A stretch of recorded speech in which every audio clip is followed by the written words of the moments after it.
Charybde et Scylla étaient deux monstres marins synonymes d'un danger souvent mortel pour les marins de l'époque, et ils se situeraient au niveau de l'actuel détroit de Messine, c'est-à-dire entre la Sicile et le bout de la botte de l'Italie, où on trouve en effet des courants et des récifs dangereux. Charybde, qui se prononce ainsi mais qui s'écrit Charybde avec un Y, était la fille de Poséidon, le dieu de la mer, et de Gaïa, la terre. Mais un jour, après avoir volé puis dévoré le bétail d'Héraclès, alias Hercule, Zeus la foudroya puis l'envoya au fond d'un gouffre marin où 3 fois par jour elle l'aspirait puis recrachait les eaux du détroit avec tout ce qui s'y trouvait, bateau y compris. Scylla, quant à elle, était une jolie nymphe dont tomba amoureux Glaucos, un pêcheur devenu dieu marin. Elle le trouvait cependant plutôt laid avec son corps mi-homme mi-poisson et elle s'enfuit lorsqu'elle le vit.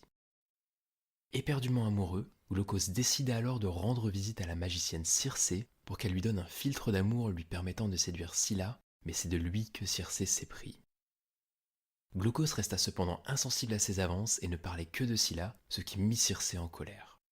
Elle prépara alors un poison qu'elle versa dans la crique où Scylla se baignait, et dès qu'elle eut mis les pieds dans l'eau, Scylla se retrouva transformée en un monstre affreux avec des serpents et des têtes de chiens enragés sortant de son corps. Elle prit alors place sur un roc, haïssant et détruisant tous les bateaux qui l'approchaient. C'est de là que vient l'expression tomber de Charybde en Scylla, ce qui signifie que la situation ne fait qu'empirer, car on passe d'un danger à un autre pire encore. En gros qu'on n'est pas au bout de ses soucis.